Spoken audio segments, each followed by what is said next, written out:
दोस्तों आर्टिकल 370 पर supreme court of India का ऐतिहासिक फैसला सामने आया है, जिसमें सुप्रीम कोर्ट ऑफ इंडिया ने जम्मू कश्मीर से आर्टिकल 370 को हटाने के फैसले को बरकरार रखा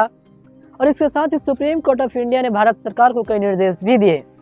दोस्तों आपको बताते चले कि अगस्त 2019 में नरेंद्र मोदी की अगुवाई वाली एनडीए सरकार ने जम्मू कश्मीर से आर्टिकल 370 को रद्द कर दिया था और जम्मू कश्मीर को दो केंद्र शासित प्रदेश जम्मू कश्मीर और लद्दाख में विभाजित कर दिया, जिसके बाद कुछ सोशल एक्टिविस्ट और अपोजिशन पार्टी के लीडरों ने सुप्रीम कोर्ट ऑफ इंडिया में याचिका दायर की, जिसमें याचिकाकर्ताओं का मानना था कि भारत सरकार ने जिस प्रक्रिया को अपनाते हुए जम्मू कश्मीर से आर्टिकल 370 को रद्द किया वो असंवैधानिक और संविधान को ताक पर रखकर किया गया।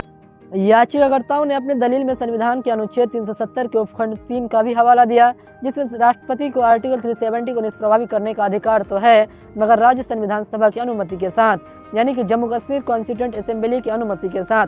लेकिन अगर हम जम्मू कश्मीर कॉन्स्टिट्यूएंट असेंबली की बात करें तो जम्मू कश्मीर कॉन्स्टिट्यूएंट असेंबली का गठन 1951 में किया गया था, जिसको 1957 में भंग कर दिया गया। इस पर याचिकाकर्ताओं ने यह दलील दी क्योंकि 1957 में संविधान सभा को भंग कर दिया गया था, जिसकी वजह से आर्टिकल 370 जो एक अस्थायी प्रावधान था अब वह अस्थायी प्रावधान हो गया, जिसे संविधान से हटाया नहीं जा सकता। इसके अलावा याचिकाकर्ताओं ने दूसरा तर्क यह भी दिया कि आर्टिकल 370 को लेकर जम्मू कश्मीर सरकार की सहमति तो ली ही नहीं गई। दरअसल दोस्तों आपको बता दें कि आर्टिकल 370 से जम्मू कश्मीर को एक विशेष राज्य का दर्जा प्राप्त था, जिससे केंद्र सरकार द्वारा बनाया गया कोई भी कानून राज्य सरकार की सहमति के बिना जम्मू कश्मीर पर लागू नहीं होता, जबकि आर्टिकल 370 पर तो जम्मू कश्मीर सरकार की राय ही नहीं ली गई। इसके अलावा याचिकाकर्ताओं की तरफ से राज्यपाल की भूमिका पर भी सवाल उठाए गए, क्योंकि राज्यपाल ने आर्टिकल 370 को हटाने से पहले ही जम्मू कश्मीर मंत्रिमंडल को भंग कर दिया था। ऐसे में राज्यपाल की भूमिका पर सवाल यह उठाया गया कि बिना मंत्रिमंडल की सिफारिश के बगैर राज्यपाल द्वारा राज्य के विधानसभा को भंग नहीं किया जा सकता। दोस्तों आप जानते हैं कि आर्टिकल 370 पर सुप्रीम कोर्ट ऑफ इंडिया ने क्या फैसला सुनाया। तो दोस्तों आपको बता दें कि इस पर सुप्रीम कोर्ट ऑफ इंडिया ने फैसला सुनाते हुए कहा कि राष्ट्रपति द्वारा जिस प्रक्रिया के तहत जम्मू कश्मीर से आर्टिकल 370 को हटाया गया वो पूरी तरीके से संवैधानिक है, इसमें किसी प्रकार का असंवैधानिक एलिमेंट मौजूद नहीं है।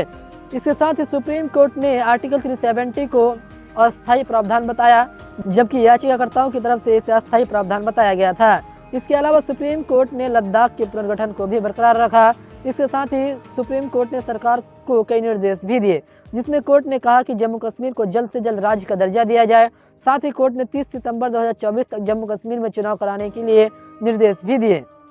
दोस्तों आपको बता दें कि जम्मू कश्मीर में आर्टिकल 370 हटाने के बाद अब तक विधानसभा चुनाव नहीं हुए।